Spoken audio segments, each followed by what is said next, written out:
আমি শিল্পী নই, তবুও তোমাদের মাঝে মাঝে মাঝে নতুন নতুন গান আমি নিজেই তৈরি করে কিছু কিছু গান নিজে লিখে নিজে আমি তোমাদের মাঝে নিজে লিখে কিছু কিছু গান পাঠাইছি ইতিমধ্যেই।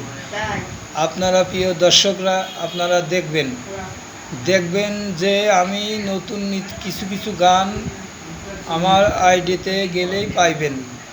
আর আমি তো নতুন নতুন গান কিছু কিছু দিতেছি, কিছু কিছু গান নতুন নতুন গান প্রিয় দর্শকের মাঝে আমি তো দিতেছি। আপনারা প্রিয় দর্শক আপনারা দেখবেন যে নতুন গান আমি নিজেই লিখতেছি, কিছু কিছু গান আপনাদের মাঝে দিচ্ছি। তো কিন্তু এইগুলো গান আপনারা ঠিক পাচ্ছেন কি না জানি না, কিন্তু তবুও আমি তো দিয়েই যাচ্ছি নতুন গান। আমি তো আপনাদের দর্শকের মাঝে কিছু কিছু লিখে দিচ্ছি, কিন্তু সেগুলো গান আছে, কিন্তু কোথায় আছে তা আপনারা দেখবেন কোথায় আছে। তা ওকে রইল, ভেরি নাইস রইল।